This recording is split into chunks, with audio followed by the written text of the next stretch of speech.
کر دی. اب وہ چیزیں بیان کرنے لگا ہوں کہ جن چیزوں کا ریموو کرنا وہ فطرت میں داخل ہے.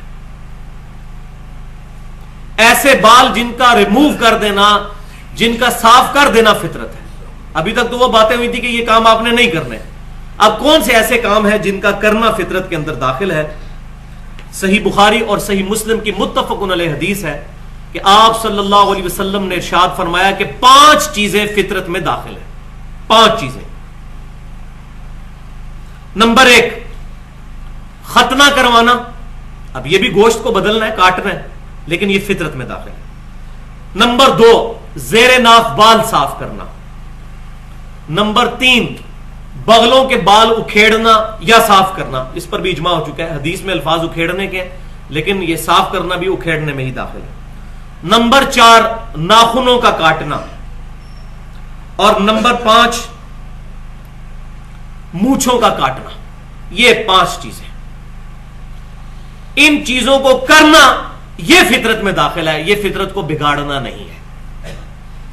اور صحیح مسلم کی ایک اور حدیث ہے جس میں 5 مزید چیزیں بھی بیان ہوئی ہیں. 10 چیزیں ہیں اس میں، اور جو 5 باقی چیزیں بیان ہوئی اس میں سے ایک داڑھی، دوسرا مسواک، تیسرا ناک میں پانی ڈالنا، چوتھا جوڑوں کو دھونا، یعنی جسم کے مختلف جوڑ جو ہیں ان کو دھونا غسل کے اندر اور وضو کے اندر، اور 5واں پانی کے ساتھ استنجا کرنا.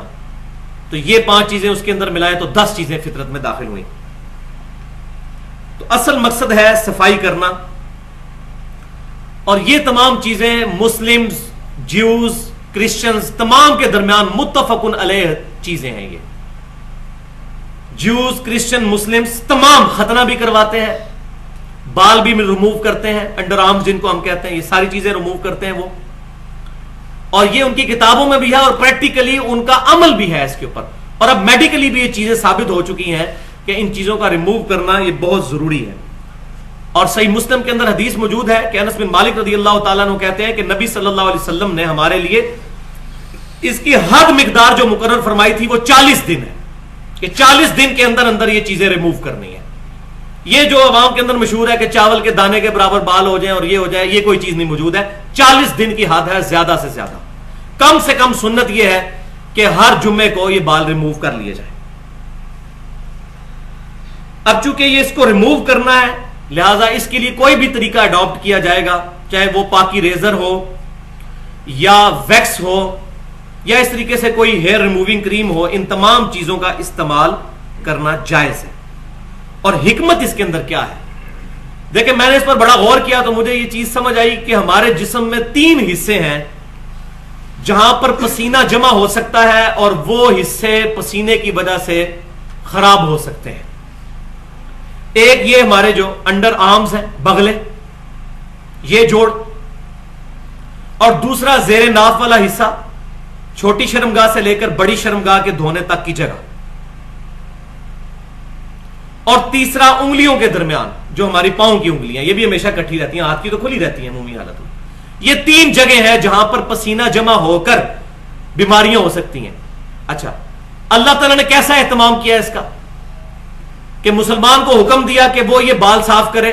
وہ بال جب رہتے ہیں تو بدبو پیدا ہوتی ہے، اور عموماً ہم لوگ بھی غیر مسلموں سے جب ملتے ہیں، میں خود چائنا بھی گیا اور وہاں لوگ کہتے ہیں دیکھیں جی غیر مسلموں سے بدبو آتی ہے. اس کو وہ روحانی طور پر لے کے جاتے ہیں کہ جی یہ غیر مسلم ہے اس لیے. یہ ایسی بات نہیں ہوتی ہے. اصل مسئلہ یہ کہ وہ صفائی نہیں کرتے. ان بالوں کی وہ صفائی شروع کر دیں ان سے بھی بدبو نہیں آئے گی. چائنیز کی بات کر رہا ہوں، اہل کتاب کی نہیں. کرسچنز اور جوز کرتے ہیں یہ چیز. وہ بدبو اس وجہ سے آتی ہے، یہاں پر بال ہوتے ہیں، پسینہ اکٹھا ہو جاتا ہے تو وہاں سے بدبو آنا شروع ہو جاتی ہے. اسی طریقے سے جو زیر ناف بال ہے، وہاں بھی جہاں جوڑ ملنے کی جگہ ہے وہاں پر پسینہ آتا ہے اور بال بھی موجود ہوتے ہیں، تو وہ اس کو ایک انوائرمنٹ مل جاتی ہے پسینے کو وہاں رہنے کی، بدبو پیدا ہو جاتی ہے. جبکہ پاؤں کی انگلیوں کے درمیان ایسا کوئی مسئلہ نہیں ہے، اور ویسے بھی ہم وہ وضو کے اندر اس کو دھو لیتے ہیں، وہاں کوئی ایسا مسئلہ نہیں ہوتا. لیکن جو لوگ زیادہ جرابیں استعمال کرتے ہیں تو ان کو بھی آپ دیکھتے ہوں گے کہ ان کو وہاں سے بدبو آنا شروع ہو جاتی ہے. تو یہ اس کی شرعی حکمت ہے ان جگہوں سے بال کو ریموو کرنے کی. ختنہ کرنے کے اوپر تو اس وقت پوری انسانیت کا تقریباً اجماع ہو چکا ہے، سوائے ہندوؤں کو چھوڑ کے. انہوں نے اس کو مذہبی مسئلہ بنا لیا. باقی جیوز کرسچنز ان کی کتابوں میں بھی یہ بات لکھی ہے کہ وہ ختنہ کرواتے ہیں. ایون امریکہ کے اندر جب بچہ پیدا ہوتا ہے تو ہاسپٹل میں ہی وہ ختنے کر دیتے ہیں ساتھ ہی. یہ چیز مطلب اسٹیبلش ہو چکی ہے الحمدللہ. یہ جو شریعت کی چیزیں ہیں اللہ تبارک و تعالیٰ نے ان کو اسٹیبلش کروا دیا ہے. اور صحیح مسلم کی حدیث ہے کتاب الطہارہ چیپٹر میں کہ نبی صلی اللہ علیہ وسلم نے فرمایا صفائی نصف ایمان ہے, آدھا ایمان صفائی ہے. اس میں روحانی صفائی بھی موجود ہے اور جسمانی بھی موجود ہے. دیکھیں ہماری عبادتیں ساری صفائی کے اوپر تو ڈیپینڈنٹ ہے. وضو, غسل, کپڑوں کا پاک کرنا, یہ تمام کی تمام چیزیں صفائی کے ساتھ ڈیپینڈنٹ ہیں. تو صفائی نصف ایمان ہے. اب اس میں ایگزیجریشن بھی نہیں ہونی چاہیے. نہ تو صفائی کا اہتمام کرتے ہوئے کوئی شخص ہمیشہ ہی شیشے کے آگے کھڑا رہے, ایسا بھی نہیں ہو جانا چاہیے. اور نہ ایسا ہو کہ اپنے آپ سے وہ بے پرواہی کا شکار ہو جائے. بلکہ شریعت میں یہ چیز پسند کی گئی ہے کہ کوئی شخص صفائی اور ستھرائی کا اور پاکیزہ رہنے کا, خوشبو لگانے کا اہتمام کرے.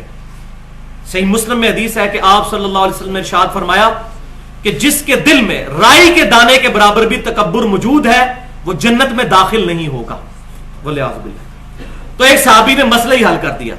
انہوں نے کہا یا رسول اللہ صلی اللہ علیہ وسلم, انسان تو چاہتا ہے کہ اس کے کپڑے اچھے ہوں, اس کی جوتیاں اچھی ہوں, کیا یہ بھی تکبر ہے؟ تو آپ صلی اللہ علیہ وسلم نے فرمایا نہیں, یہ تکبر نہیں ہے, بلکہ تکبر یہ ہے کہ تم حق بات سے اناد کرو, اس کو قبول نہ کرو اور لوگوں کو حقیر جانو, یہ تکبر ہے. اور پھر آپ صلی اللہ علیہ وسلم نے اس کے ساتھ یہ بات بھی ارشاد فرمائی ان اللہ جمیل ویحب الجمال, بے شک اللہ بھی خوبصورت ہے اور خوبصورتی کو پسند کرتا ہے. یہ ہمارے نبی کی تعلیمات ہو سکتی ہیں نا صلی اللہ علیہ وسلم. تو فرمایا کہ اللہ تعالیٰ پسند کرتا ہے خوبصورتی کو. تو تکبر کیا ہے؟ حق بات سے اناد کرنا. کسی کو قرآن اور حدیث کھول کے بتا دیا جائے اور وہ بات قبول نہ کرے. ایک بندے کو بتا دیا جائے بھائی صحیح بخاری اور مسلم میں نماز کا طریقہ یہ لکھا ہے, اور وہ آگے سے کہ اتنے بڑے بڑے بزرگ میرے پاگل ہیں, مولوی پاگل ہیں, حق بات سے اناد کر لے, وہ متکبر ہے. اصل میں وہ قرآن اور حدیث کے منہ میں اپنا لقمہ ڈالنا چاہتا ہے. اور اسی طریقے سے دوسرے مسلمانوں کو حقیر جاننا. جس طرح یہ ہمارے لوگ جو کلف کا سوٹ یا یہ کھدر وغیرہ کا پہن کے باہر نکلتے ہیں, یہ جائز ہے, لیکن اس کی بنیاد پہ کسی عام مسلمان غریب آدمی کو تکبر کی نظر کے ساتھ دیکھنا یہ بہت بڑا ظلم ہے. اللہ تبارک و تعالی ہمیں ان چیزوں سے محفوظ